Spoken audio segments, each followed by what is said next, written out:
Boa tarde a todos. É com muita satisfação que eu volto aqui à minha casa, nesse auditório lindo, maravilhoso, para presidir essa mesa. É uma coisa que sempre me dá muito orgulho e alegria. Eu gostaria de chamar, como a gente já está um pouquinho atrasado e até os palestrantes têm compromissos depois, eu gostaria de chamar a Patrícia, por favor, Patrícia Batista, o Humberto Dalla,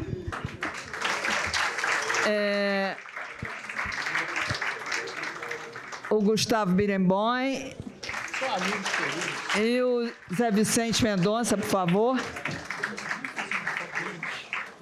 Vamos, em qualquer ordem. Chamei numa ordem informal, tá? Eles querem bater uma foto antes. Então. Bom, então vamos dar início à nossa mesa, sem maiores demoras. O primeiro palestrante vai ser o Dr. Humberto Dalla, que é professor titular e chefe do Departamento de Direito Processual da Faculdade de Direito da UERJ e é desembargador do Tribunal de Justiça do Estado do Rio de Janeiro, velho conhecido dessa casa. É um prazer, doutor Humberto, ter o senhor aqui. A palavra é sua.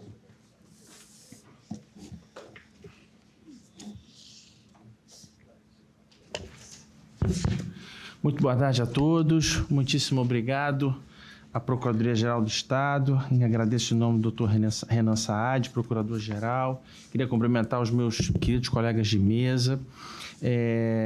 Nosso painel ele vai ser um painel um pouco diversificado, né, digamos assim, porque a gente vai tratar de diversos pontos aqui que, obviamente, em algum momento tem uma conexão com o direito público. E eu, por conta da minha atual ocupação, eu vou trazer alguns conceitos, na verdade, algumas reflexões, né, porque a gente não tem ainda um marco legal do uso da inteligência artificial no Brasil, né, não obstante uma série de iniciativas legislativas que já foram apresentadas, né, eu coletei aqui pelo menos 10 projetos de lei que foram se sucedendo nas casas legislativas desde 2019. A última versão que foi apresentada foi agora em maio ou junho de 2024, mas como o tema de fato é muito sensível, nesse momento político é um tema extremamente sensível, né, e vai também tangenciar aí a questão de regulação de plataformas, questão de liberdade de expressão. Eu imagino que o debate ainda vai se prolongar um pouco mais aqui no Parlamento.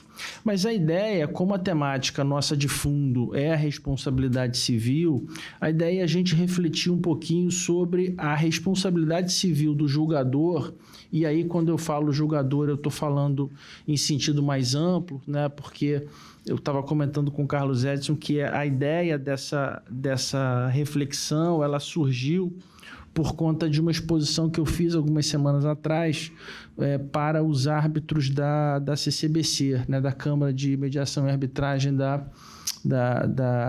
do Brasil-Canadá, onde a gente teve a oportunidade de discutir quais seriam os limites da responsabilidade pessoal do árbitro e da responsabilidade institucional da Câmara na eventual utilização de ferramentas de inteligência artificial. E aí a gente estava configurando um cenário em que não haveria previsão na convenção de arbitragem, que geralmente não ocorre, né? Geralmente as partes não se apercebem, né? Elas não têm essa ideia de fazer previsão na convenção de arbitragem. Me parece, até onde eu vi, nenhuma das grandes câmaras arbitrais no Brasil já fez essa previsão nos seus regimentos internos, né? E aí a discussão que surgiu foi se isso estaria dentro dos poderes inerentes ao árbitro ou se haveria necessidade de algum tipo de autorização, seja das partes por meio da cláusula compromissória, seja da instituição, até mesmo para prevenção da sua responsabilidade, por meio da previsão em norma do regimento interno. E aí eu estava preparando a palestra de hoje quando me deparo na semana passada com uma resolução aqui do nosso Tribunal de Justiça em que o atual presidente, senador Ricardo Cardoso, ele comunica, né, que o tribunal vai lançar, e o lançamento vai ser feito amanhã às 11 horas com a presença do ministro Barroso, o tribunal vai lançar a sua primeira ferramenta de inteligência artificial. Ao mesmo tempo, o presidente comunica que fica expressamente vedado a qualquer magistrado do Rio de Janeiro utilizar qualquer motor de inteligência artificial, aí incluídos Copilot da Microsoft, ChatGPT, aquele do Google que já mudou de nome várias vezes, né? Chamava-se Bard, depois, enfim, foi mudando de nome. Não há previsão de sanção, mas há uma proibição do procurador-geral. E aí eu, fazendo aqui as minhas pesquisas, eu localizei um documento da Unesco de 2023, né, chamado Caixa de Ferramentas, em inglês é Global Toolkit, em Inteligência Artificial e Regras para sua utilização no Poder Judiciário. É um documento bastante longo, na verdade, para sua utilização em vários setores da administração pública, né? E o capítulo 2 dessa obra, que está disponível na internet para download gratuito, basta acessar o site da Unesco, mas depois, se interessarem, eu passo o link específico.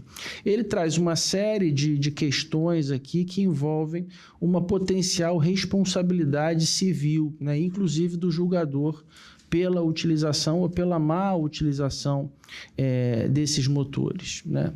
Primeira questão diz respeito à possibilidade de vazamento de dados sensíveis, né? Muitas das vezes, quando se utiliza essas ferramentas, a informação que você transmite, né, quando fica aquele prompt lá piscando no ChatGPT ou no Gemini, lembrei o nome do atual motor do Google no Gemini, você encaminha ali uma pergunta, um tópico, uma informação, e aquilo ali passa por uma série de servidores externos, né, onde não há nenhuma garantia, é até possível para quem usa o ChatGPT naquela modalidade paga, é até possível nas configurações selecionar uma opção em que você se protege contra esse tipo de vazamento. Mas, via de regra, se você usa a versão gratuita ou se você usa um desses outros motores, quando você encaminha a informação, você não tem nenhuma garantia de que não haverá um vazamento daquela informação. Então, imagina,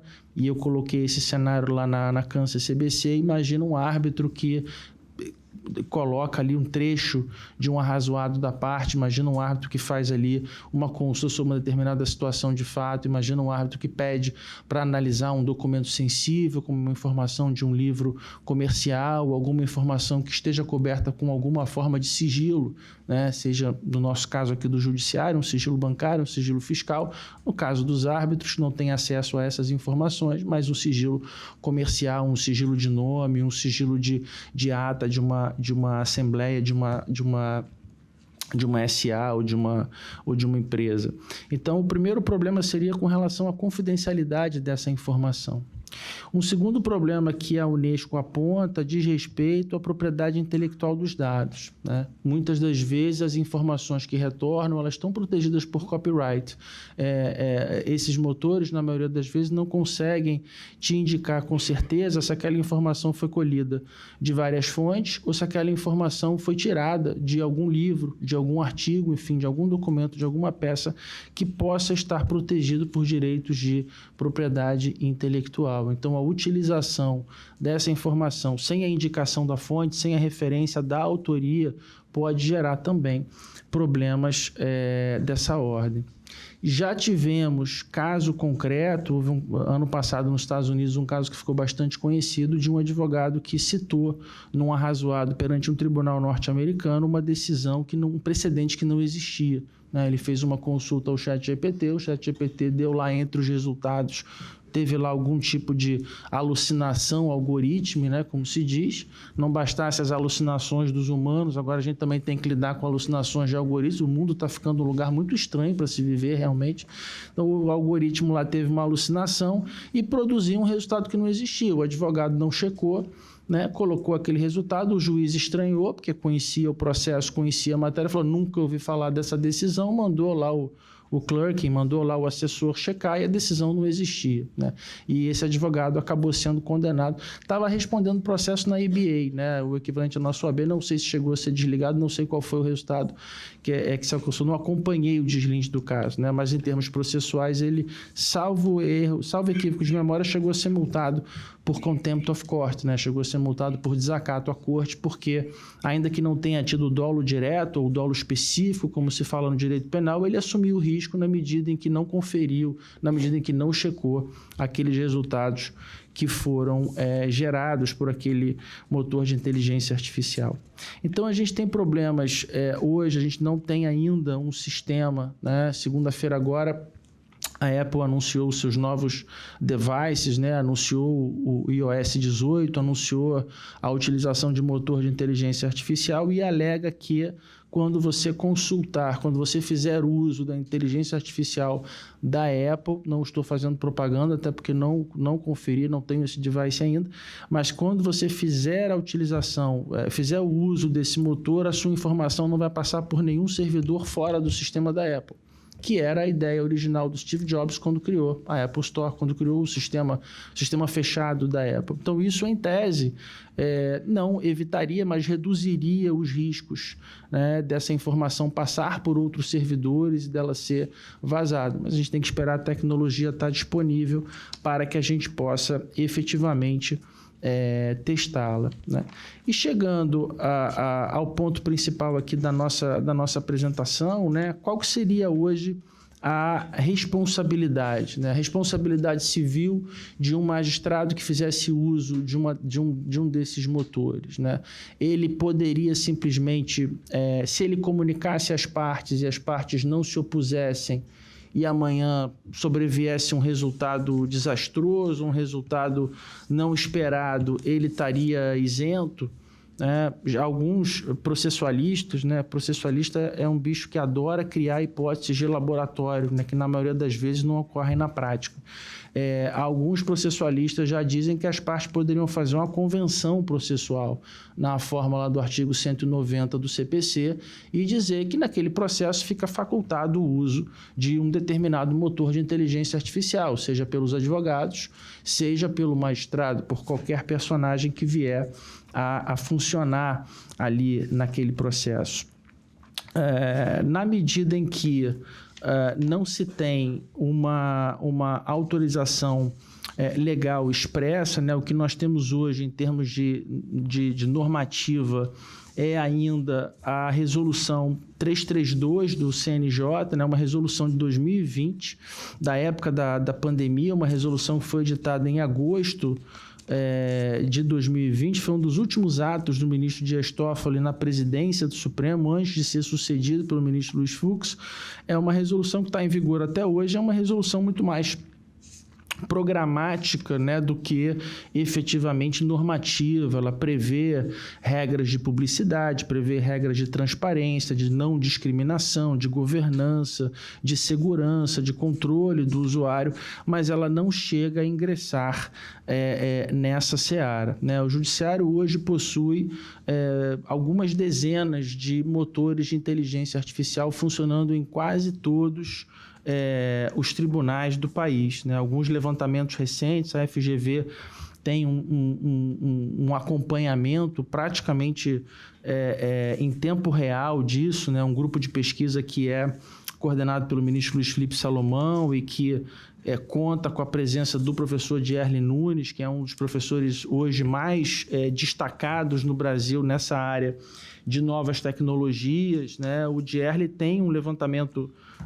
muito interessante, onde ele aponta nesse relatório da FGV, quais os tribunais que utilizam algum motor de inteligência artificial, qual é o motor que é utilizado e para que serve esse motor, né? Então, normalmente se tem a utilização para figurar cenários factíveis de soluções consensuais.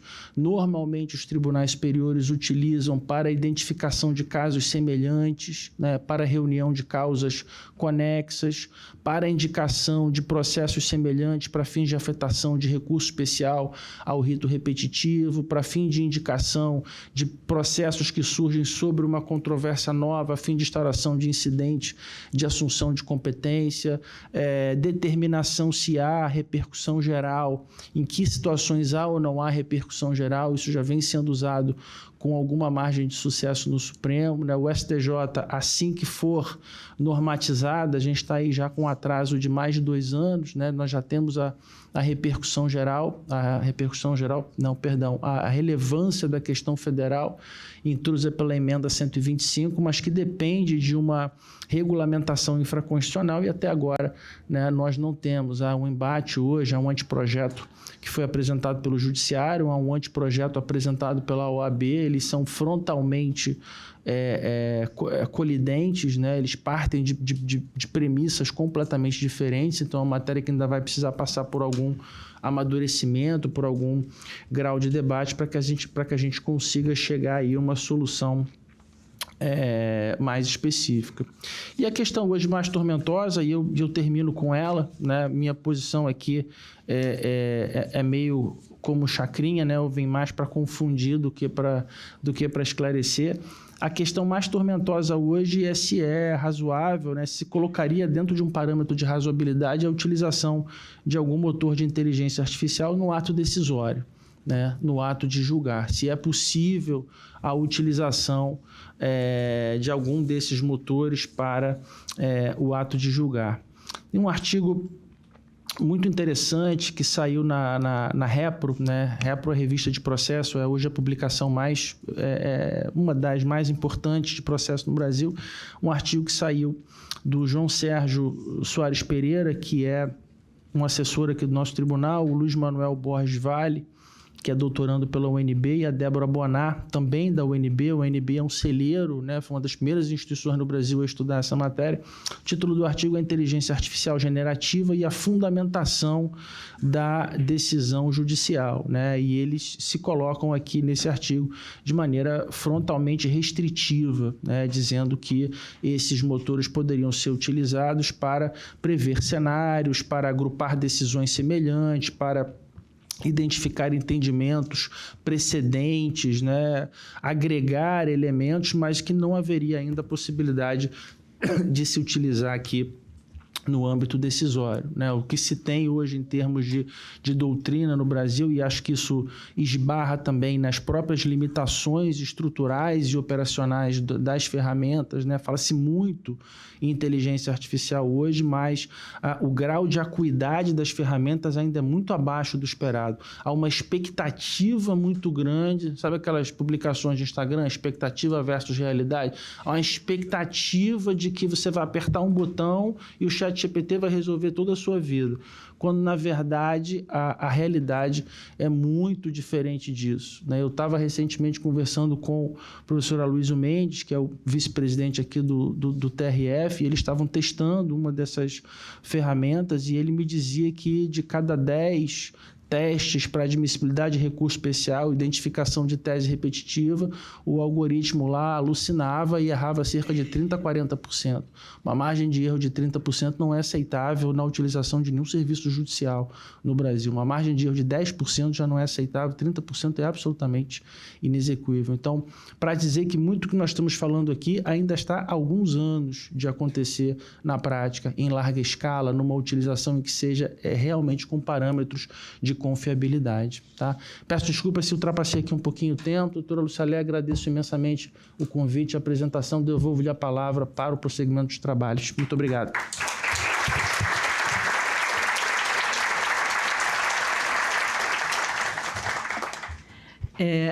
Muito obrigado, doutor Humberto, pela palestra. Eu quero avisar aqui ao auditório que que o doutor Humberto vai precisar sair um pouco antes, porque ele tem uma viagem. Então, já estou avisando para que vocês fiquem cientes. Então, vamos passar agora para a palestra do Dr. José Vicente Mendonça, que, além de procurador do Estado do Rio de Janeiro e advogado, é mestre e doutor em Direito Público na UERJ. É professor de Direito Administrativo da UERJ, coordenador do Laboratório de Regulação Econômica da UERJ e Master of Laws em Harvard.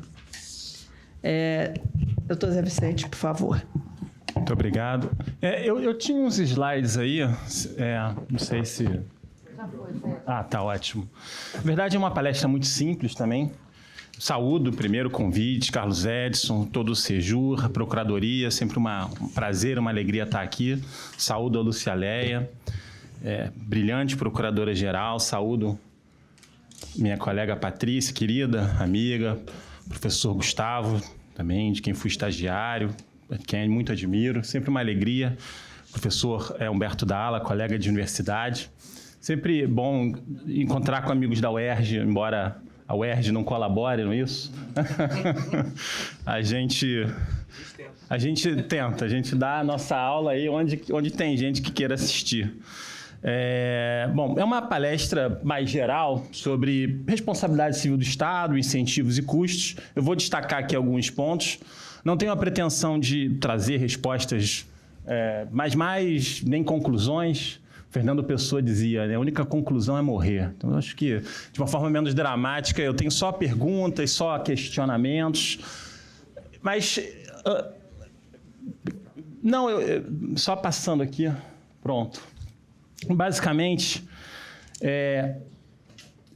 eu vou trazer alguns trechos de autores que tratam sobre responsabilidade civil do Estado e vou fazer algumas provocações, algumas perguntas.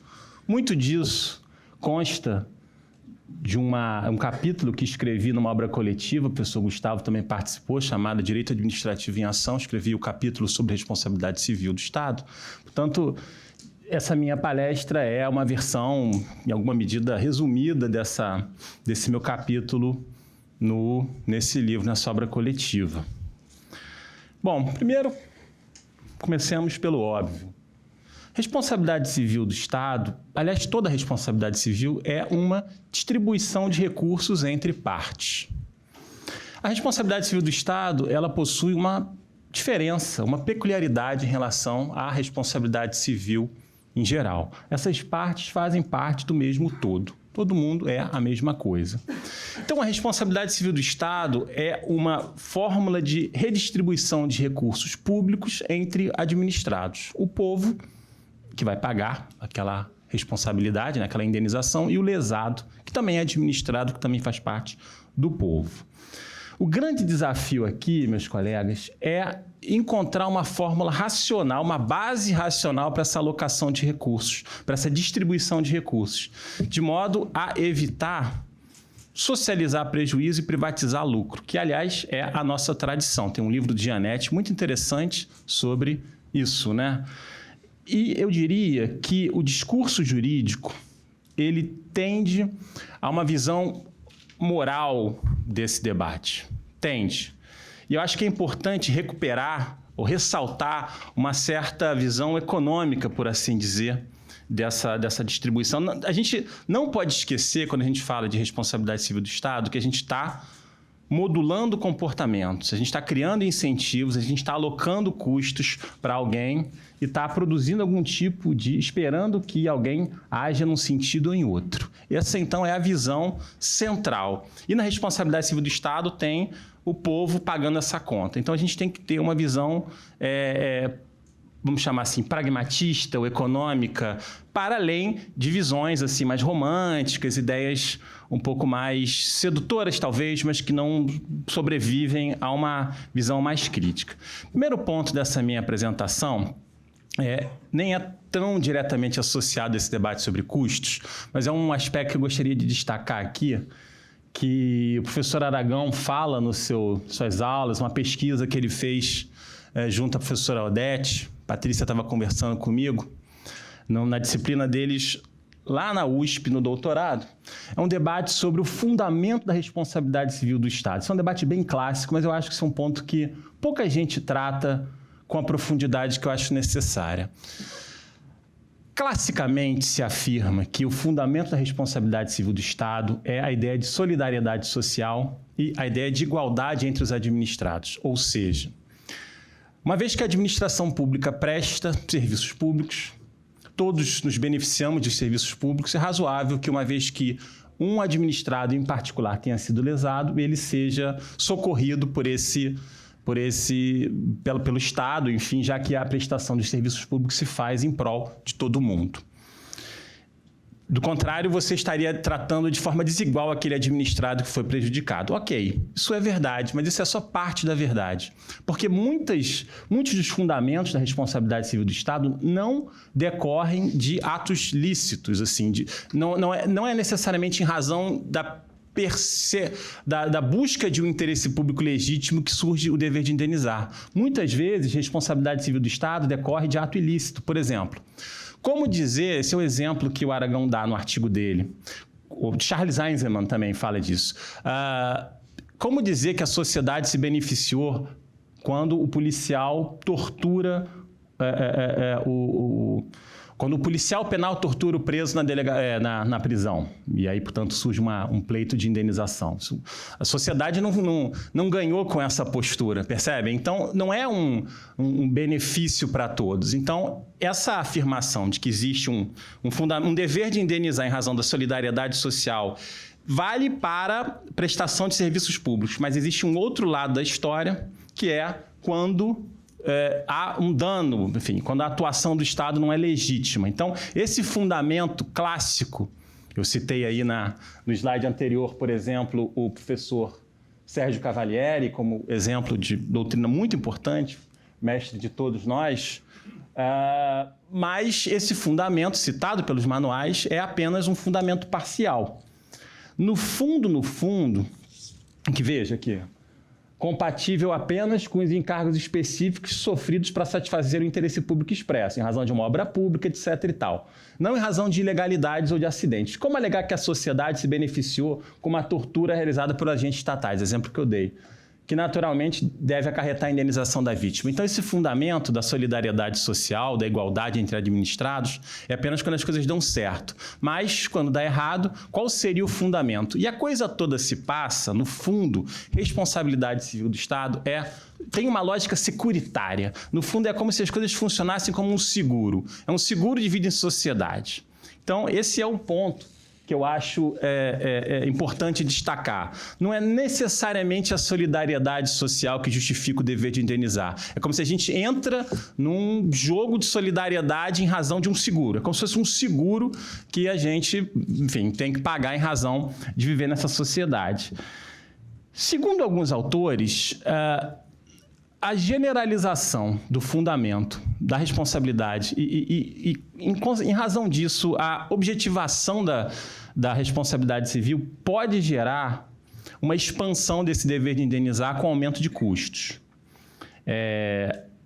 Alguns autores criticam a responsabilidade objetiva e, segundo a professora Odete, que fez uma pesquisa que já tem um tempo, a responsabilidade objetiva do Estado, como a gente percebe no Brasil, ampla, genérica para tudo, é quase que uma excepcionalidade brasileira.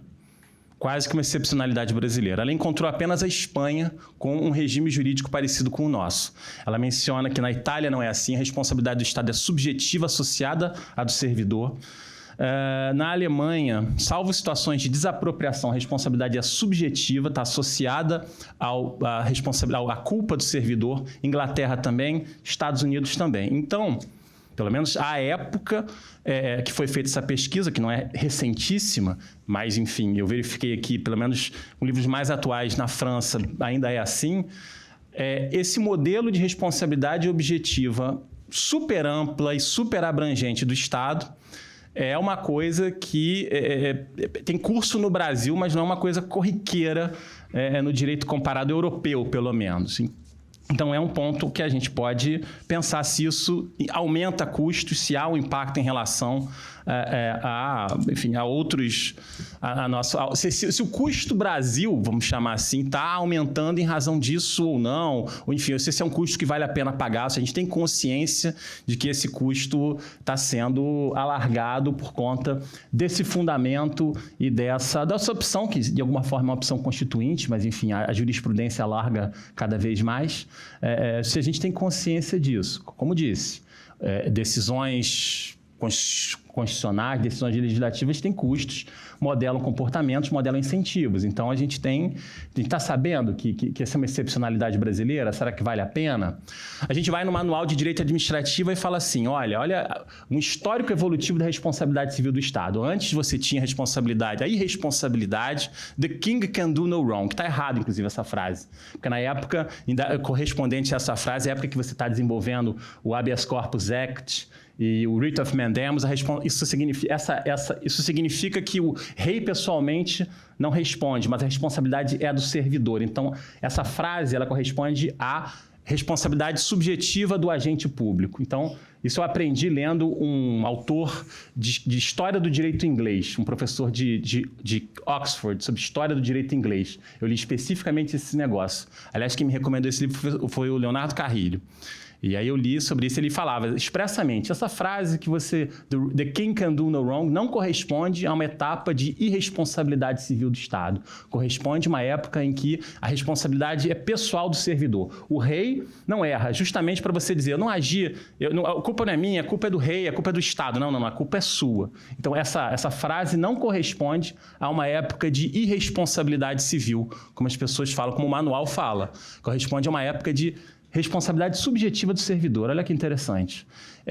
Então, a gente tem consciência disso? Então, dessa excepcionalidade brasileira? Será que se incrementa custo Brasil? Enfim, esse é um ponto que eu queria levantar. A gente talvez não tenha tempo para debater, mas é uma bola aí que eu quero deixar quicando para vocês. E agora, em relação a incentivos e custos, né? O ponto central da minha fala. Alguns autores têm falado, e aqui eu cito, eu encontrei a referência desse texto a partir de um artigo do professor Anderson Schreiber, nosso colega de procuradoria da UERJ, é um artigo do Richard Epstein, que é um professor de Chicago e da Universidade de Nova York, que se chama... o artigo Was New York Times versus Sullivan Wrong? Um artigo muito interessante que fala sobre liberdade de expressão, responsabilidade civil e tal. Mas ele tem um momento desse artigo em que ele fala que responsabilidade objetiva aumenta o número de sentenças procedentes, porque é mais fácil condenar. Isso é muito intuitivo. Você não precisa provar a culpa, então a responsabilidade objetiva aumenta o número de condenações. Só que como você exclui o debate sobre a culpa, o debate moral, as condenações tendem a ser menores. Essa é o que esse Richard Epstein fala. Aliás, o Shapiro, que eu estava lendo, também fala alguma coisa nesse sentido. A responsabilidade objetiva, ela tira esse elemento moralizante, esse elemento da culpa, e, em consequência, as indenizações tendem a ser menores. Elas são mais frequentes, mas são menores. Isso é um dado interessante. Então, segundo o Richard Epstein, o custo global de um sistema de responsabilidade objetiva não é tão maior, não aumenta em relação a um sistema de responsabilidade subjetiva. Por quê? Porque vai ter condenações mais frequentes, mas elas são menores, porque você não tem debate sobre culpa. E quando o juiz considera a culpa, ele tende a aumentar a condenação. Esse é um debate mais pessoal, assim, né? Enfim. Bom, avançando... Temos aqui um debate interessante, uma experiência do direito comparado muito interessante, que talvez vocês já tenham ouvido por aí, mas sempre vale a pena a gente recuperar, que é o debate sobre a experiência da Nova Zelândia. Nos anos 70, meados dos anos 70, em 74, a Nova Zelândia, ela assumiu isso que eu falei no início da minha fala, que responsabilidade civil do Estado é seguro. O que eles fizeram? Eles aprovaram uma lei na qual, basicamente, tudo não tinha mais... o Estado era responsável por todo tipo de prejuízo. Vamos lá. A lei determina que cabe ao Estado garantir todo e qualquer ferimento acidental resultante de intervenção médica, acidente de trabalho, acidente rodoviário, acidente em casa, na prática de esporte e qualquer outras causas, exceto ferimentos causados por acidente pela própria vítima e por moléstias comuns. O direito de demandar, fundado na culpa por danos decorrentes de acidentes regidos pela lei, perde o objeto. Ou seja, não existe mais responsabilidade subjetiva, salvo nos casos de indenização exemplar, salvo se o cara está pedindo uma coisa absurdamente alta. Ou seja, é um regime de seguro, responsabilidade objetiva, abrangente, engloba tudo. Qual foi a consequência? Isso eu li num manual de análise econômica do direito. Olha que interessante. O problema da solução neozelandesa é que a abordagem consistente em considerar qualquer acidente como problema de seguro social leva a um aumento incontrolável de despesa com acidentes. Em relação à Nova Zelândia, Denson relata que entre 75 e 89, essa lei foi revogada nos anos 90. O custo do regime aumentou em cerca de 20% a cada ano, ou 6% em moeda constante. A explicação é simples. Ninguém mais tem interesse em prevenir esses acidentes, nem mesmo os causadores dos danos, o que aumenta a tendência a ser menos diligente. O que os economistas denominam risco moral, e nem os representantes do Estado, que administram os recursos desse seguro social, estão preocupados em evitar essa dispensação, porque creem que poderão ser acusados de arbitrariedade se deixarem de pagar as indenizações. Então, você tem um regime de seguro social amplo, abrangente, alargado. Na experiência da Nova Zelândia, isso aumentou o pagamento, assim, progressivamente. Então, um regime talvez mais radical de responsabilidade objetiva que o nosso, que acabou sendo revogado nos anos 90. Revogaram e mudaram bastante a regra. Um desenvolvimento similar, menor escala, em Quebec. Coisa que a gente tem, inclusive, aqui, né? Seguro obrigatório de veículo. Seguro obrigatório estatal de veículos com acidentes e ferimentos. Na origem, o seguro tinha a lógica que eu indicava, seguiu-se a isso o aumento no número de acidentes rodoviários. A reação não espanta se admitir que as pessoas respondem a incentivos e desincentivos financeiros. Então, você teve um aumento do custo e um aumento dos acidentes. Questões. Encerrando a minha fala com questões, que eu acho que as questões são mais interessantes até do que os dados. Fala-se que responsabilidade objetiva altera a estrutura de incentivos e, em alguma medida, desestimula comportamento prudente.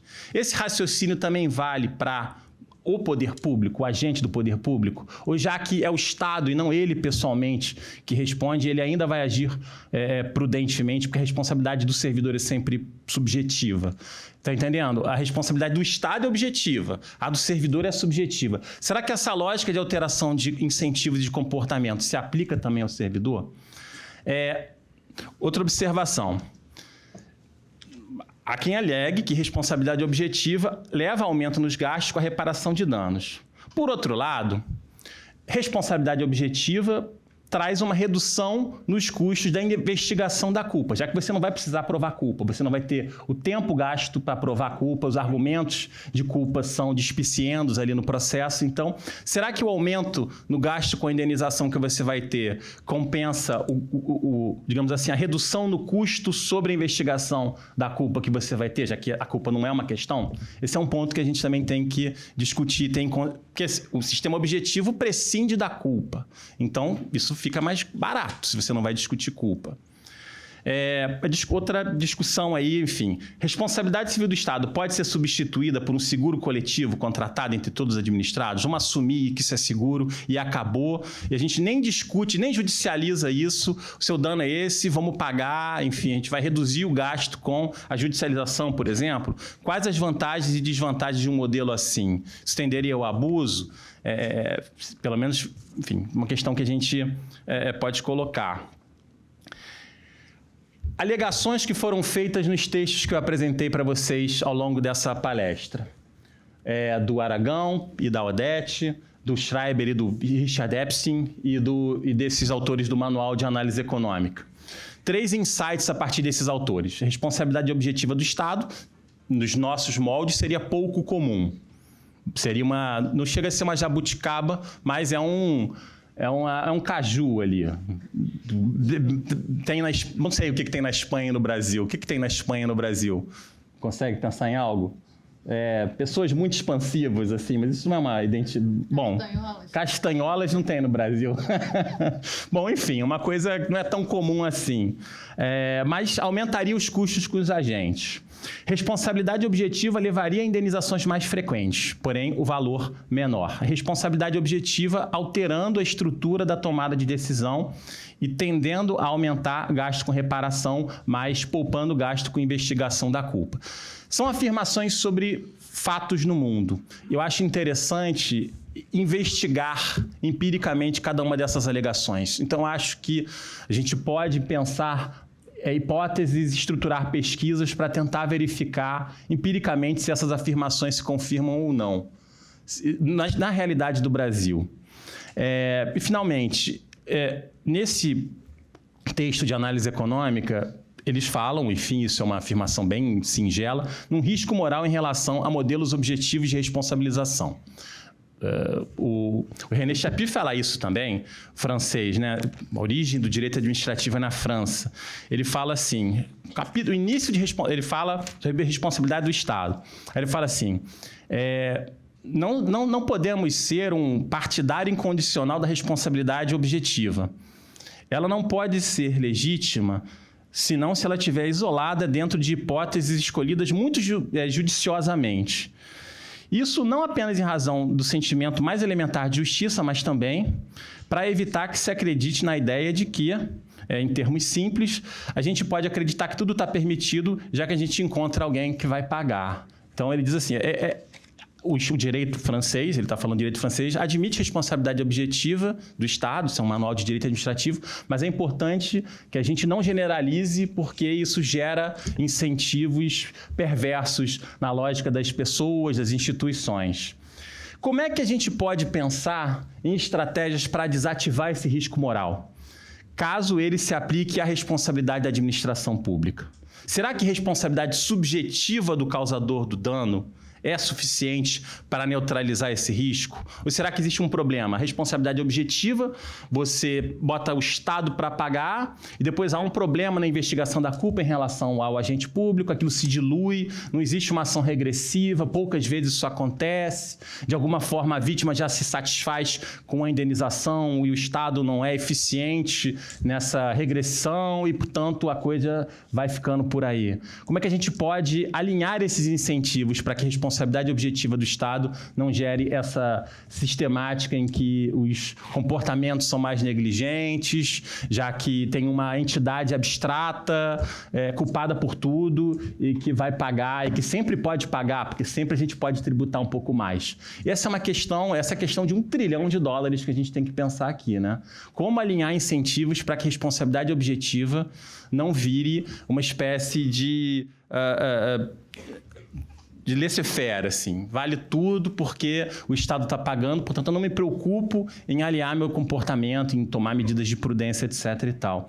Bom, como disse, já 2 minutos de atraso, mas é uma palestra mais apresentando alguns textos e trocando uma ideia, levantando uma bola aí para vocês, só para a gente pensar nessas questões que eu acho importantes nesse tema sobre responsabilidade civil do Estado. Sair de uma visão romântica de reparação do dano e pensar, olha, a gente está mexendo com incentivos, isso aqui aumenta custo, esse custo vai para a sociedade, quem é que vai pagar essa conta?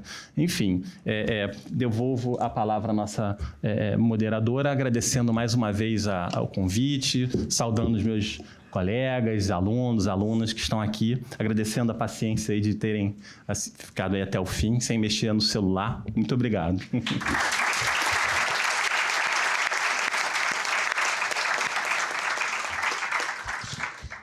Muito obrigada, Zé Vicente. Eu, particularmente, achei muito interessante. Eu trabalhei muitos anos com isso aqui, né? O Zé Vicente também vai ter um problema, de modo que, se ele precisar levantar e ir embora, vocês já estão avisados.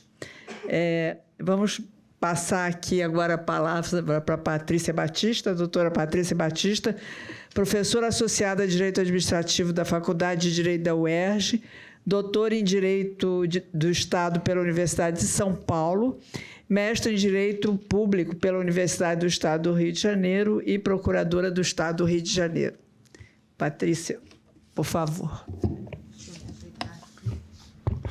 Só um comentário, Lúcia. O meu problema é que eu ia dar aula na UERJ às 5 hoje. Só que como a UERJ está de greve, meu problema acabou, tá?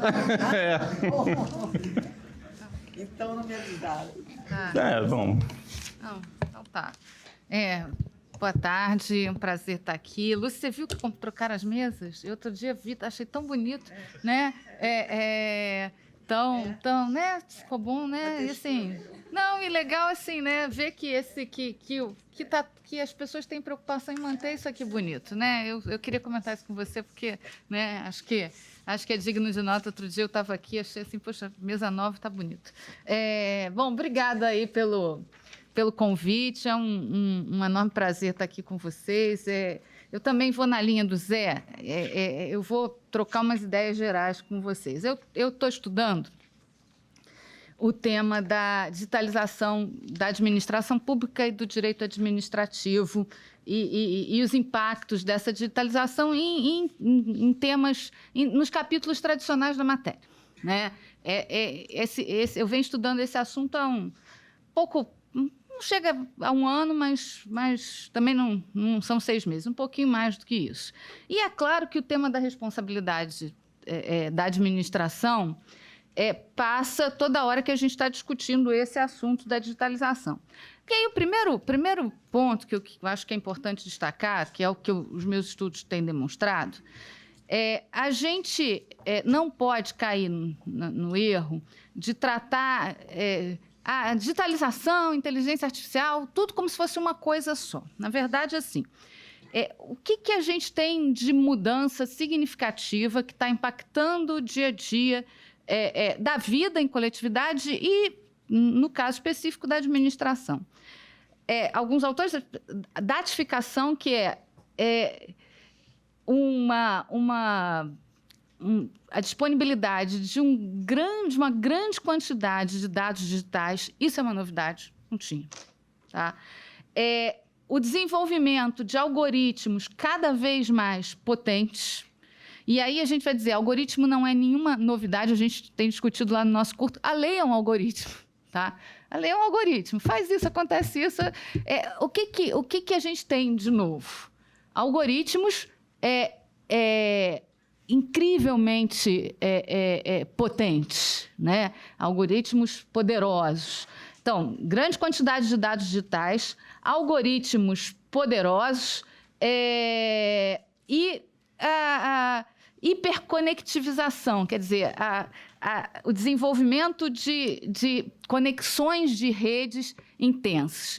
Isso é novo, né? É a conjugação dessas 3 coisas que impactam, que fazem com que a gente precise pensar diferente para o que vem disso aí. Agora, o que vem disso aí também não é a mesma coisa, né? A gente tem robôs, aprendizado de máquina, algoritmos complexos, redes neurais, teorias de jogos. No que diz respeito aos robôs, uma coisa importante, o pessoal tem falado, robôs com capacidade de decisão autônoma. A discussão é atos não imputáveis a seres humanos. Isso tudo é novidade. E isso tudo impõe a gente refletir e aí no nosso caso específico aqui do nossa temática, como é que a gente atribui responsabilidade nessas questões. E como eu acabei de dizer, é um monte de coisa diferente. Tem pontos de contato, mas não são iguais. E, portanto, há vários tipos de discussão de responsabilidade. Então, assim, a gente tem que tomar muito cuidado da inteligência artificial, como se fosse tudo igual, porque não é tudo igual. Há várias, por exemplo, inteligência artificial generativa, inteligência artificial sei lá o quê, tem vários tipos de coisas. E o que está me preocupando como objeto de estudo? Como isso... eu estou preocupada em entender a administração como usuária disso. Porque também aí a gente pode ter várias perspectivas. A perspectiva mais comum que se vê é a administração como reguladora externa disso. O que mais frequentemente se lê por aí é tratar da administração como reguladora externa, dessas coisas. Não é esse o meu objeto de estudo. Meu objeto de estudo é a administração como incorporando essas tecnologias para que ela execute as suas atribuições. E aí a gente vai tratar de responsabilidade do Estado.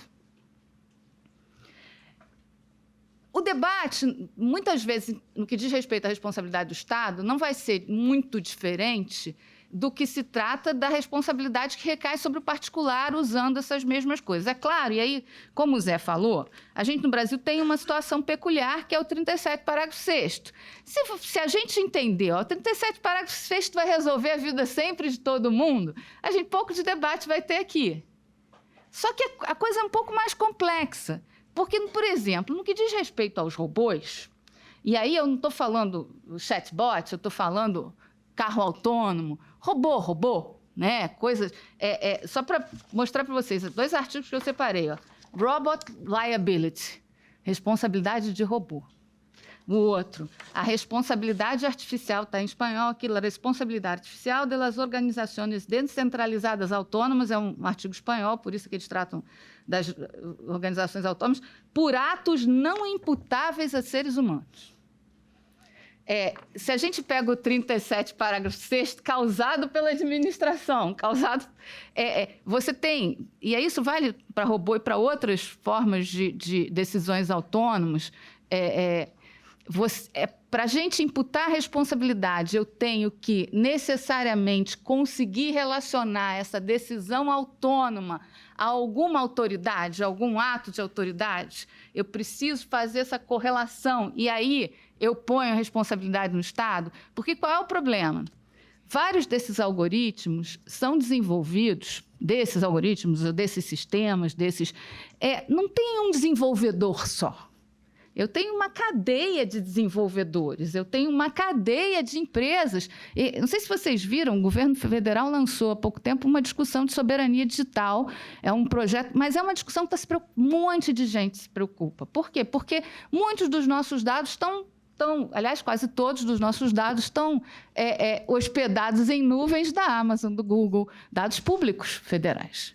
Então, assim, a gente tem uma cadeia de gente que participa dessas ferramentas, são desenvolvidas. Porque você pega, eu pego aqui uma ferramenta da Oracle, eu pego aqui uma ferramenta de não sei o quê, e vai conjugando nesses sistemas que vão gerando, e aí a gente vai falar de decisões automatizadas, que é uma realidade que na administração pública está muito próxima, se já não existe em determinados... a administração pública decide muita coisa em massa.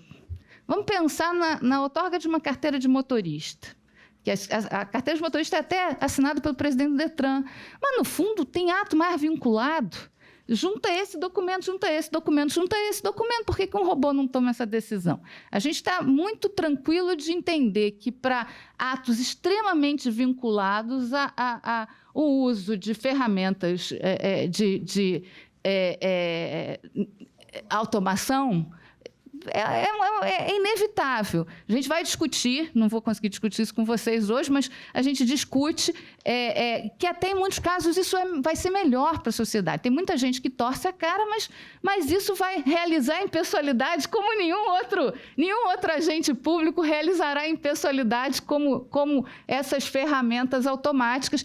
Tem tudo pró e contra, mas tem muitos prós nisso. E isso é uma realidade que vai se pôr. Mas como é que você... O Humberto falou, os erros serão inevitáveis. E os danos causados por esses erros serão inevitáveis. Como é que você vai alocar essa responsabilidade se é uma cadeia complexa? E aí, tem uma coisa que eu escrevi aqui, porque a gente discutiu, a automação não pode levar a administração a se esquivar da responsabilidade. Isso a gente também é um básico. Nós não vamos querer que a administração se esquive. Haverá uma diluição de responsabilidade? Haverá uma possibilidade de responsabilidade solidária? Tem gente que sustenta isso. Eu posso estabelecer uma responsabilidade solidária numa cadeia dessas em que vários agentes funcionem para produzir uma decisão? É uma possibilidade. A gente caminhar para uma cadeia de solidariedade. Uma outra coisa, no caso dos robôs, por exemplo, há quem advogue a ideia do seguro. Olha, os erros virão, os robôs né? As decisões não humanas, né? Atos não imputáveis a humanos produzirão erros.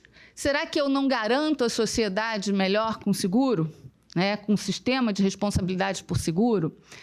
Só que aí é o que o Zé falou, o grande problema das responsabilidades em que você difunde o modelo de seguro é que isso gera incentivos ruins para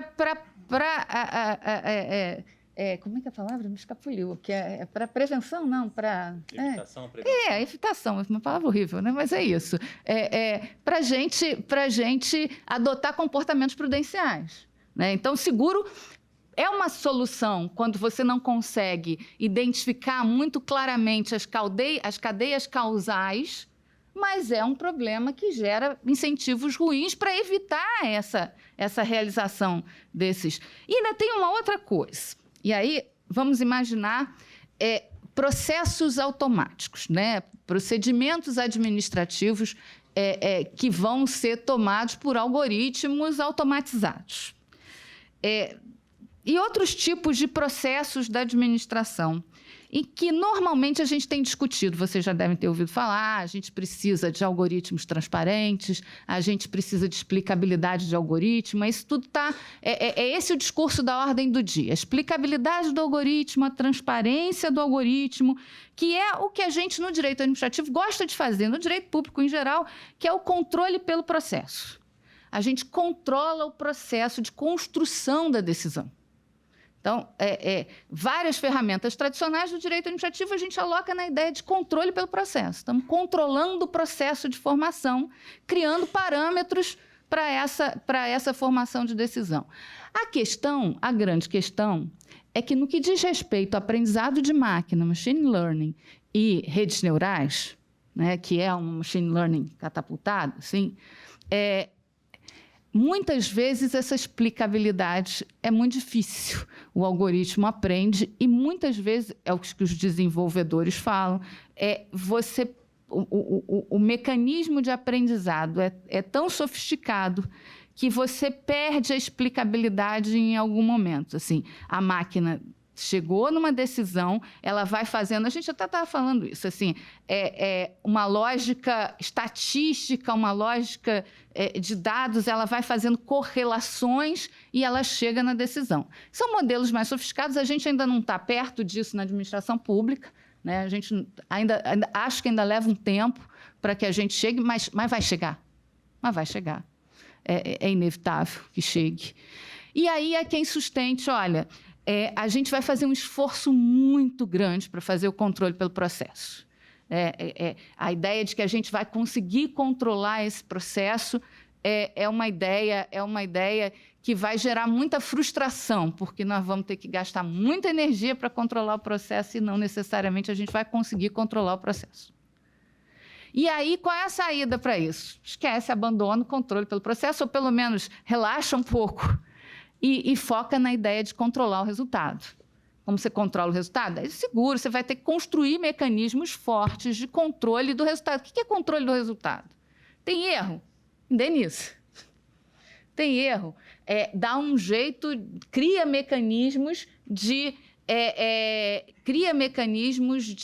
diante do erro, ter correção. Instrumentos de correção perante o erro. Então, a gente fica menos obcecado na ideia de controlar o resultado e mais obcecado em controlar o procedimento, porque, enfim, a gente vai conseguir controlar, mas a gente não vai conseguir controlar tudo e foca no controle de resultado. O que eu estou querendo dizer nessa coisa desordenada que eu estou falando para vocês?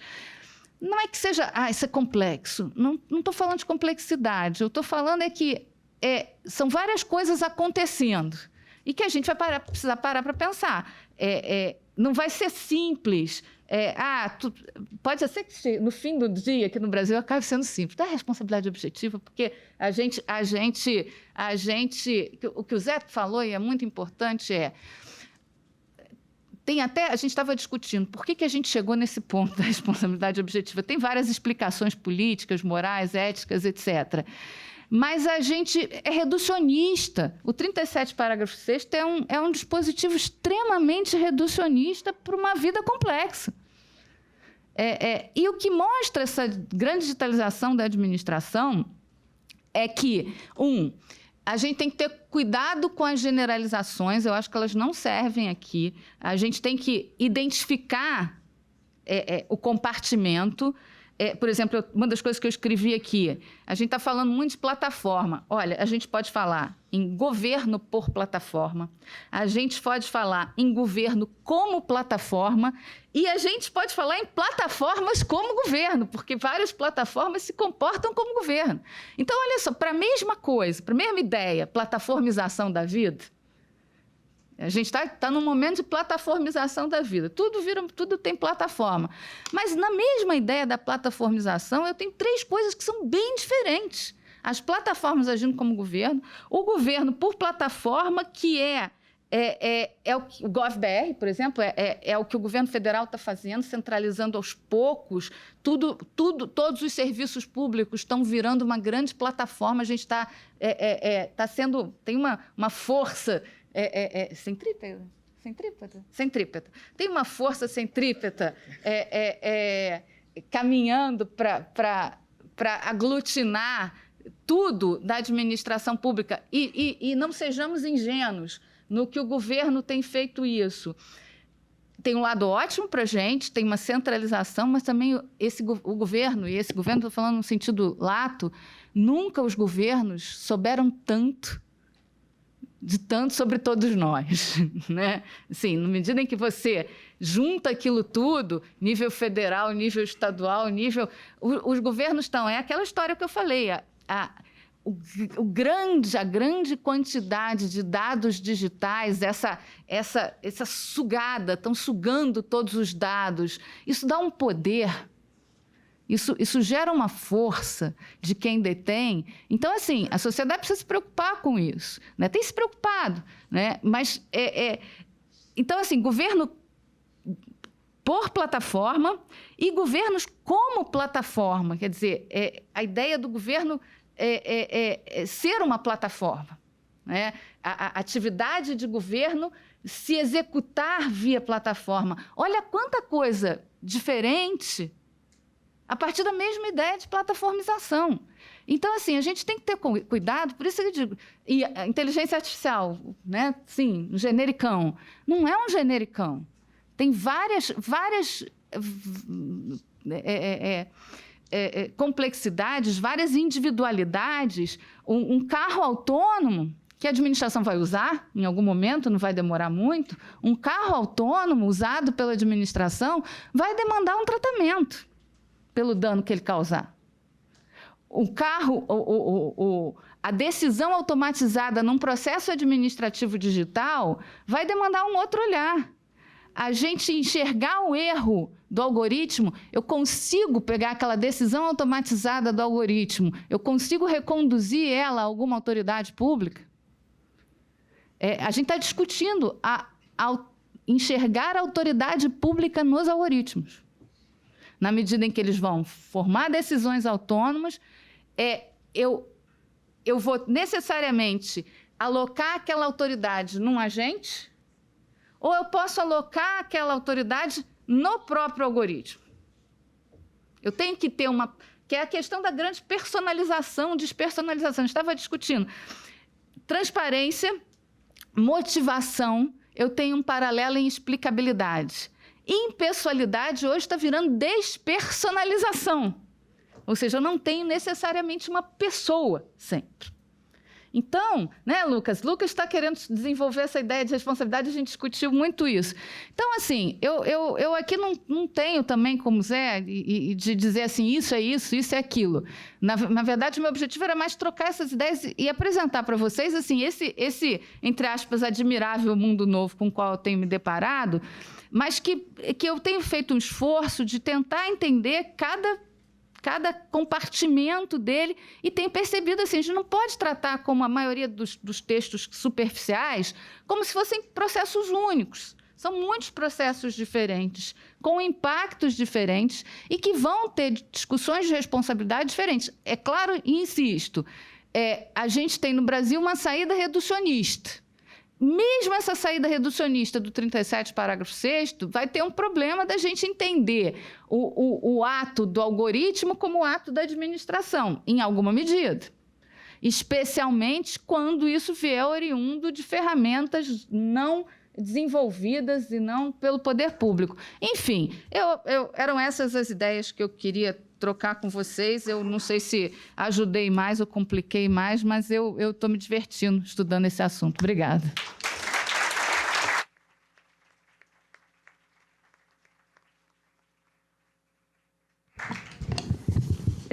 Muito obrigada, Patrícia. Está cada vez mais complicado isso. Agora a gente vai ouvir o nosso Gustavo Berenboim, que é bacharel em Direito pela Universidade do Estado do Rio de Janeiro, mestre em Direito Público pela Universidade do Estado do Rio de Janeiro, Master of Laws pela Yale Law School e doutor em Direito Público pela Universidade do Estado do Rio de Janeiro.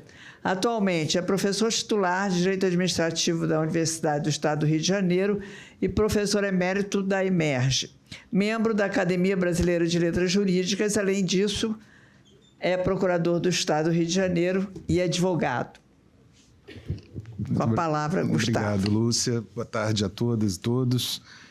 Queria também cumprimentar aqui meus colegas de painel, Patrícia, Zé Vicente. Pena que o Dalla foi embora, meu colega de turma, amigo há 35 anos.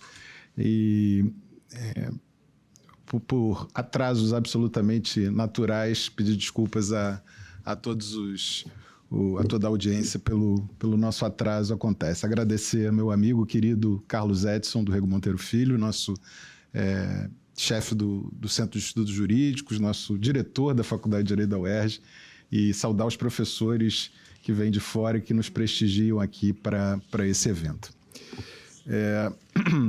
Eu vou tentar fazer um apanhado geral com a perspectiva que eu possa ter sobre os temas falados. O tema da palestra procurava relacionar a responsabilidade civil do Estado com a responsabilidade pessoal, administrativa e civil dos agentes públicos. E o objetivo final era tentar fazer uma projeção sobre como esse regime de responsabilidades, que é muito diferente, a responsabilidade do Estado perante terceiros e a responsabilidade dos agentes públicos, pessoal, civil ou administrativa, perante a administração, como esses regimes se projetam nessa nova realidade tecnológica de administração algorítmica ou de administração pública suportada ou substituída por decisões não humanas, por decisões automatizadas.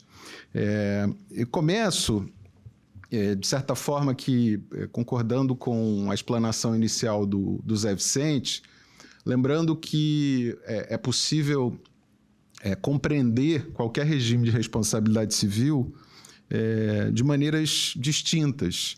Me parece que, na sua superfície, todo sistema de responsabilidade civil pode ser visto como um mero regime de reparação de danos.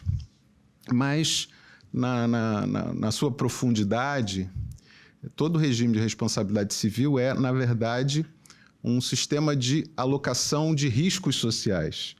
E, dentro desse sistema, o que se objetiva, ao fim e ao cabo, é criar uma conformação dos comportamentos dos agentes sociais, ou seja, um sistema de incentivos a comportamentos virtuosos ou socialmente desejáveis e de desestímulos àqueles que sejam indesejáveis. Me parece, Zé, que o sistema brasileiro de responsabilidade civil do Estado, não dos agentes públicos, sobre os quais eu em seguida vou falar, o sistema de responsabilidade civil brasileiro do Estado, de responsabilidade civil do Estado, é um sistema com duplo fundamento, que são fundamentos que se interconectam, eles têm uma zona de interseção. Existe a responsabilidade civil do Estado por atos ilícitos, e aí podemos falar tanto do artigo 37, parágrafo 6º, como do artigo 43 do Código Civil de 2002, porque a meu ver, neles se alberga essa responsabilidade por ato ilícito como um sistema de reparação pela injustiça em si mesma da ilicitude praticada num comportamento estatal. Então, o que você se abrevia a discussão sobre a alocação de riscos dizendo, no Estado de Direito, quando o Estado pratica um ato ilícito, aquele que sofre um dano decorrente desse comportamento deve ser indenizado.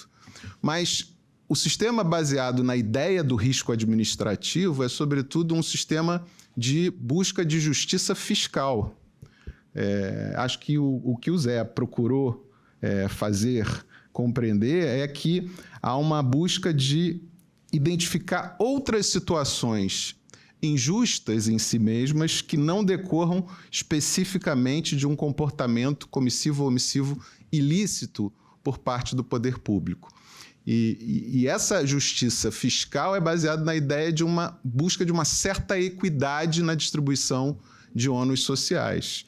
Se queremos um Estado democrático de direito que preste serviços públicos, que realize atos de segurança pública, que tenha um serviço diplomático e tudo que envolve o Estado, intervenha no domínio econômico e assim por diante, devemos querer também que, quando os ônus sociais não sejam razoavelmente distribuídos entre todos, como a busca, por exemplo, da distribuição dos ônus no sistema tributário, que é um grande desafio em qualquer país do mundo, a busca da justiça fiscal.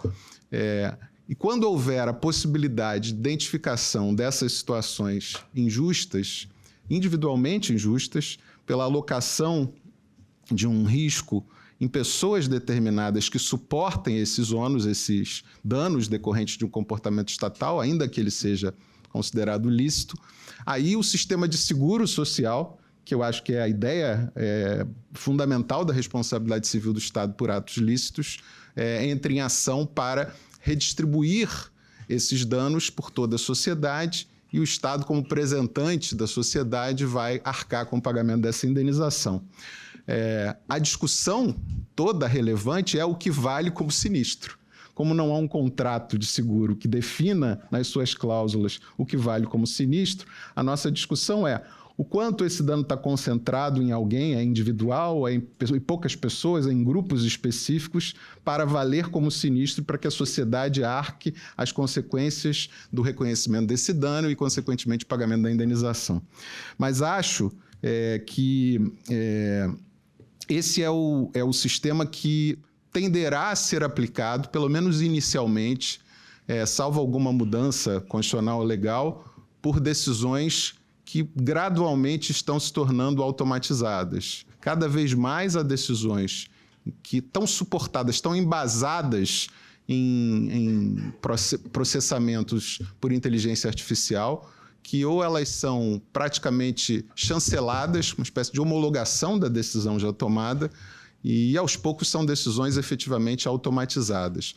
Pode haver uma despersonalização da figura do Estado, mas isso, a meu ver, se acomoda tranquilamente na ideia de responsabilidade objetiva do Estado como ou por ato lícito, ou mesmo quando houver a discussão sobre falha do serviço, a discussão vai recair sobre a escolha do algoritmo, sobre o programa utilizado para o desenvolvimento da inteligência artificial, o aprendizado de máquinas derivando, por exemplo, para vieses ou preconceitos que discriminem grupos religiosos, raciais e assim por diante. Antes de ir para a segunda parte, que diz respeito à responsabilidade pessoal dos agentes públicos, eu acentuaria o que o Zé Vicente e a Patrícia falaram com uma carga de caneta mais sublinhada, mais forte. Passa um pouco abaixo do nosso radar a quantidade de decisões das administrações públicas no Brasil que já são automatizadas. Quando se discutiu, por exemplo, a legitimidade ou não do transplante de coração do Fausto Silva, a discussão ali era como foi a elegibilidade dessa figura pública para receber o coração. Muita gente desconfiou, porque é uma figura importante, um homem próspero, etc. E o Sistema Nacional de Transplantes de Órgãos é um sistema automatizado. É um algoritmo automatizado. ele não é substitutivo da decisão humana, mas ai de quem pretenda interferir nele para dizer, não é justo isso. Por quê? Porque esse algoritmo contempla, não é uma fila cronológica, é um algoritmo que contempla desde a possível compatibilidade entre o doador e quem vai receber o órgão receptor, até o prognóstico em relação à saúde de quem vai receber, a distância entre o doador e o receptor, a possibilidade ou não de haver rejeição e assim por diante. Então, é um cálculo super complexo que despersonaliza a decisão na busca da maior impessoalidade. Quem tem amigos ou parentes nessa situação de estar na fila de espera sabe a angústia que é e, por outro lado, a pressão que se dá sobre os agentes públicos. Então, isso é um exemplo mínimo, né? Em inúmeros países, as decisões sobre visto de entrada ou não no país, já são automatizadas. Quando a gente entra no Brasil usando o passaporte ali na catraca automática, isso é uma decisão administrativa que não passa por nenhum agente da Polícia Federal. Alguns países da América do Norte, Canadá, fez isso integralmente, Estados Unidos parcialmente, todo o sistema de concessão de vistos é automatizado. Aí é decisão automatizada mesmo. Tanto que a Suprema Corte do Canadá interveio no algoritmo pela reclamação constante de pessoas de origem de países islâmicos que ficavam na fila mais tempo. Por quê? Porque no cruzamento da Big Data, essas pessoas são jogadas numa espécie de limbo, de fila. Então, bom, esse eu vou examinar melhor. E aí, possivelmente, tem um reexame humano dessa situação e muitas vezes são professores doutores formados em Oxford, que vêm lá do Iraque ou vêm lá da Arábia Saudita e são colocados apenas porque podem ser suspeitos de envolvimento com algum tipo de, de movimento terrorista, quando isso não é uma mera islamofobia traduzida no algoritmo como um aprendizado de máquinas que aprendeu com alguém, se aprendeu com alguém foi com os humanos. Então, isso vai acontecer, assim, já não é mais, obviamente, é quase um lugar comum se falar isso, não é mais se, mas é apenas quando e que setores vão ser mais ou menos automatizados. E eu acho, como a Patrícia, que a gente tem que ter a maturidade de não transformar isso num...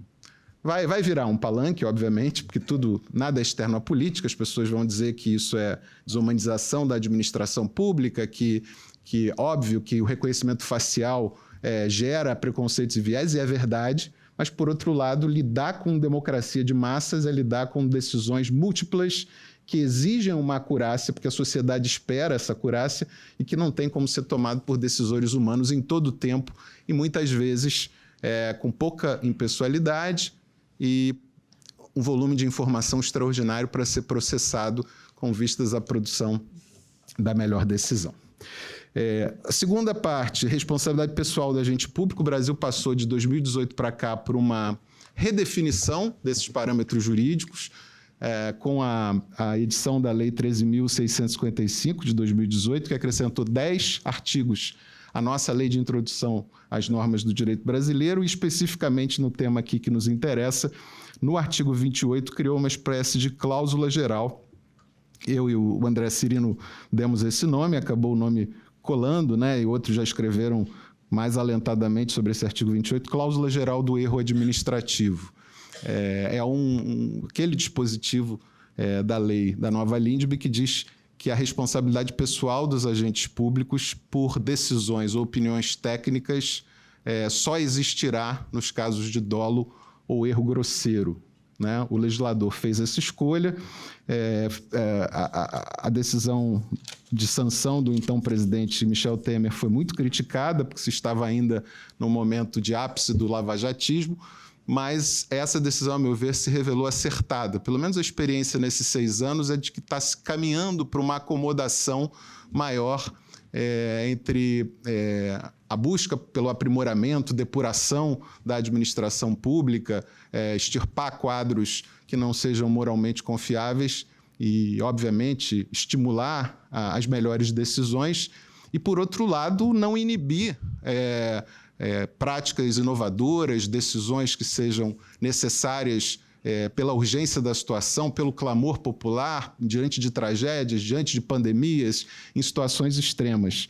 Então, basicamente, esse dispositivo, a meu ver, procurou endereçar 3 problemas, que são problemas ainda muito presentes na administração pública, também presente nas organizações privadas, mas na administração pública brasileira, muito grandes esses problemas, em função da insegurança jurídica que impera no país, que graça no país, a incerteza sobre quais normas são aplicáveis a um caso e serão aplicadas pelo controlador a posteriori, né, gerando uma situação de temor por parte dos agentes públicos em geral, né? A expressão direito administrativo do medo foi disseminada, né, a partir da obra de um professor de Santa Catarina chamado Rodrigo Valgas, e me parece ser correta. Mas os 3 problemas fundamentais são aquilo que se convencionou chamar de apagão de canetas, ou seja, uma dificuldade de tomar decisões quando as decisões envolvam juízos prognósticos, situações de incerteza científica, incerteza técnica e incerteza jurídica. Aquilo que eu chamei de inércia conservadora, que o nosso saudoso Marco Juruena dizia, só dorme tranquilo quem tudo indefere, e que é um viés que se encontra, inclusive, na administração pública, na advocacia pública, inclusive, só dorme tranquilo quem tudo indefere, seja certo ou errado, justo ou injusto, lícito ou ilícito. E, finalmente, a subserviência institucional, que é um certo movimento de submissão quase que acrítica da administração pública ao entendimento dos controladores, tendo em vista o risco no CPF dos agentes públicos, né? A ideia de que a administração tem uma palavra a dizer, tem, para usar a expressão da moda, um lugar de fala diferente dos controladores, porque, afinal de contas, são os gestores que, em tese, são treinados, têm expertise, experiência naquela matéria, conhecem aquele assunto e podem dar uma palavra que deve ser, pelo menos, considerada pelos controladores do Brasil. Dado o avanço dos órgãos de controle, a gente tem uma situação, muitas vezes, do controlador ser uma espécie de gestor sem responsabilidade, porque ele vai decidir a posteriori se aquilo é lícito ou ilícito, e você já toma a decisão pensando no seu controlador. Agora mesmo tive que dar um parecer sobre uma situação dos agentes de contratação. O Tribunal de Contas do Estado do Rio de Janeiro, pela pena de uma das suas melhores conselheiras, entendeu que as normas da Lei 14.133 são normas gerais, aquelas que tratam da definição do agente de contratação. Quem pode atuar como agente de contratação no sistema de licitações e contratações públicas no Brasil.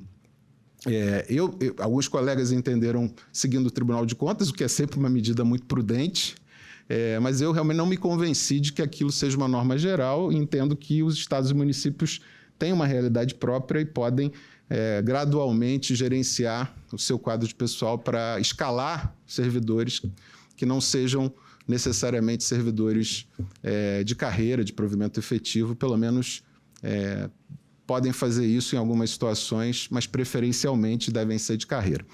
Isso é só para dar o exemplo de inúmeras situações em que você tem essa subserviência institucional como anomalias, como desvios de comportamentos que o artigo 28 da LINDB procurou consertar. Me parece que é importante a gente aprofundar isso, foi objeto de um controle de constitucionalidade pelo Supremo Tribunal Federal, na ADIM 6428, relatoria do ministro Luiz Roberto Barroso. O Supremo proclamou por unanimidade a constitucionalidade dessa norma e ali procurou fixar mais ou menos a ideia do que se entende, dolo todo mundo sabe o que se entende por erro grosseiro. O erro é basicamente uma desconformidade não intencional, porque se ela for intencional, já no direito administrativo resvala para o dolo, obviamente, desvio de finalidade, vício de motivo, malversação de motivos e assim por diante, mas ele é um problema, uma desconformidade não intencional da percepção do agente público ao tomar a decisão entre os motivos de fato de direito que ele entendeu relevantes para proferir aquela decisão e a realidade fática ou jurídica. Então, sendo bem sintético, o erro pode ser de fato ou de direito, será de fato quando ele envolve o conhecimento ou a compreensão dos fatos pretéritos ou em desenvolvimento no momento que o administrador público tem que tomar a decisão, ou pode também envolver um juízo prognóstico, os fatos que vão se desdobrar a partir dali, e muitas vezes a administração pública tem que pensar adiante, por exemplo, diante de da escalada das mudanças climáticas, dos problemas que estão por vir. Agora, Porto Alegre, no Rio Grande do Sul como um todo, estão pensando o que é preciso fazer para que, se houver chuvas da mesma magnitude, a situação seja controlada a tempo e a hora, ou pelo menos os seus efeitos sejam minorados. E há também situações que, além dessa incerteza sobre fatos passados, atuais e futuros, há uma incerteza jurídica quanto ao direito aplicável, né? O nível de insegurança jurídica em muitas situações é alto, e isso pode produzir erros. O que me parece que o legislador quis fazer foi utilizar um código dogmático do erro grosseiro como uma definição de que o agente público só será administrativo e civilmente responsável quando houver uma culpa grave, uma culpa significativa. Nas suas modalidades tradicionais de imprudência, negligência ou imperícia, e isso pudesse ser verificado pelo seu comportamento prático, empírico, nas circunstâncias em que o agente público se encontrava, no momento em que ele teve que tomar a decisão, vão ser avaliados pelo menos 4 elementos. E aí me valho aqui da obra de um ex-aluno lá do mestrado da UERJ, hoje doutorando, Pedro de Holanda Dionísio. Pedro fez um trabalho muito interessante, é um livro que rodou muito sobre essa matéria, teve a sorte do timing, que chama-se O Direito ao Erro do Administrador Público, né? Um tema quase título paradoxal, né? O direito ao erro, alguém tem o direito de errar, mas disso exatamente se trata. Há situações em que a sociedade, através do direito, quer tolerar o erro. Há tolerabilidade com o erro em situações em que você é chamado a decidir em situações de grande incerteza, e não é justo que você, retroativamente, como um comentarista de videotape ou engenheiro de obra pronta, se põe a criticar alguém que agiu com diligência, com boa-fé, com a melhor ciência e munido dos melhores propósitos para tomar uma decisão importante para a sociedade. Os 4 elementos que o Pedro fala são diligência do gestor, verificada, como diz o artigo 22 da LINDB, de acordo com as circunstâncias e as possibilidades concretas da administração pública. Segundo, exigências específicas do cargo. Quanto mais especializado, maior o nível de exigência, maior o escrutínio. Quanto menos especializado, menor deve ser essa exigência. O grau de incerteza fática ou jurídica da matéria e, finalmente, o grau de aderência da decisão às informações que puderam ser reunidas no caso concreto. É claro que esses estándares ainda serão depurados, mas é o que me parece emergir da decisão do Supremo na ADI 6428. Responsabilidade administrativa sobre as sanções, as punições da administração para depurar os seus quadros e incentivar bons comportamentos profissionais. E a responsabilidade civil pessoal dos agentes públicos é condicionada à exigência de dolo. No caso de parte do direito administrativo sancionador, com a reforma da lei de improbidade, esse dolo é específico, é um dolo direto específico, mas em outras matérias pode ser o dolo eventual, é dolo, ou é baseado no erro grosseiro, que exclui as situações de erro inevitável, que vão acontecer cada vez mais em situações difíceis, complexas, em que haja urgência na decisão, em matérias de grande incerteza técnica, científica ou jurídica, e o erro praticado com culpa leve, como acontece em inúmeras atividades profissionais. O Código de Processo Civil diz isso, e até exclui a culpa, né?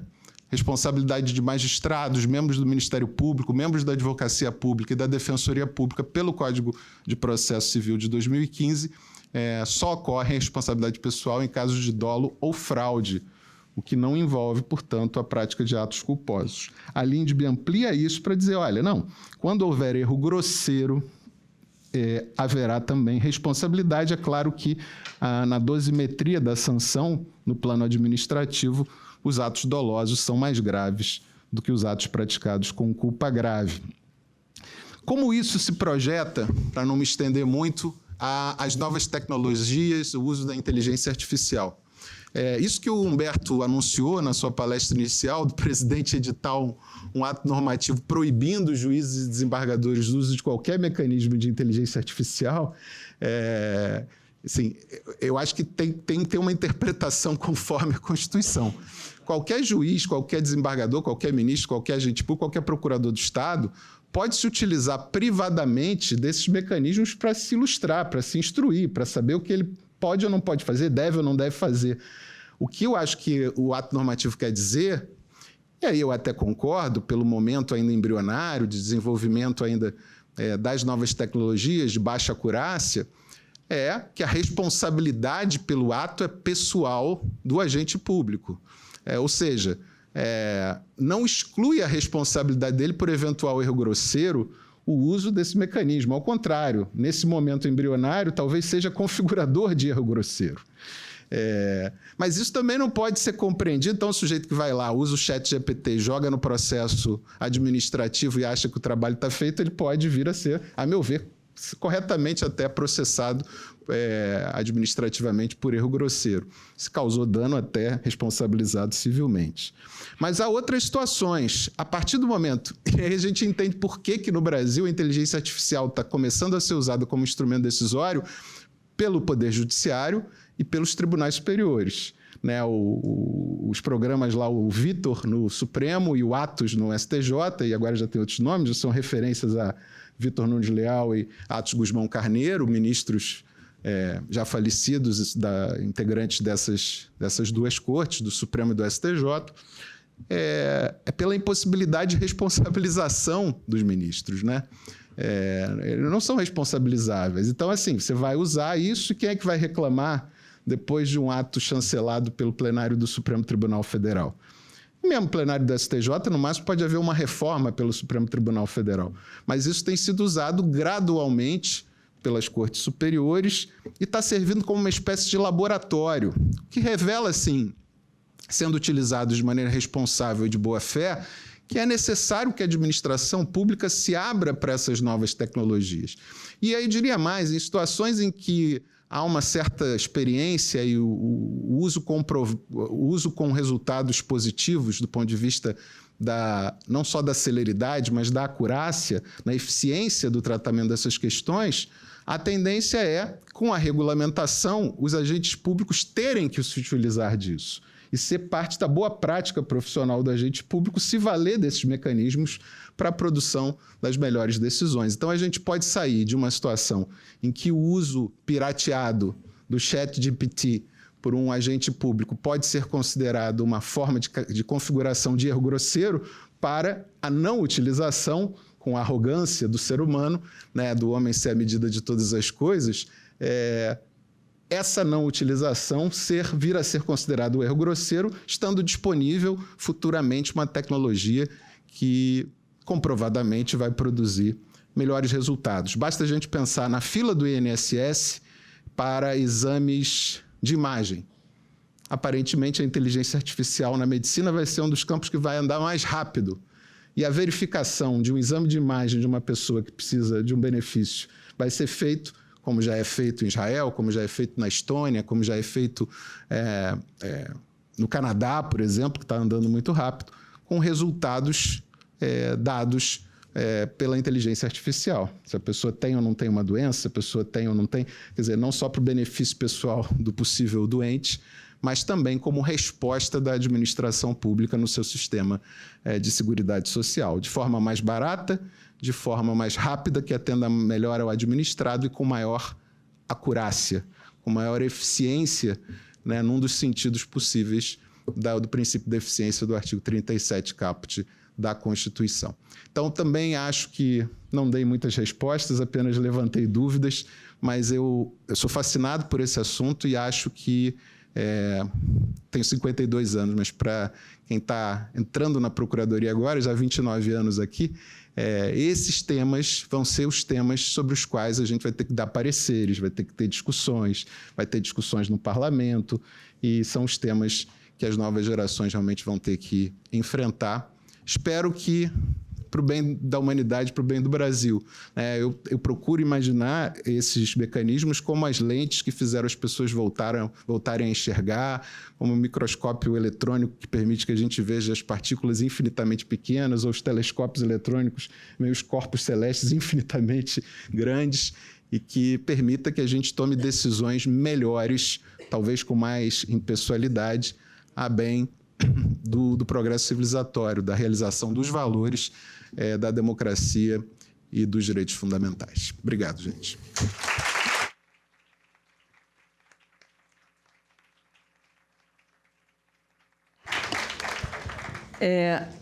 Muito obrigada a todos os palestrantes, José Vicente, Patrícia, Gustavo e ao Dala, que já saiu.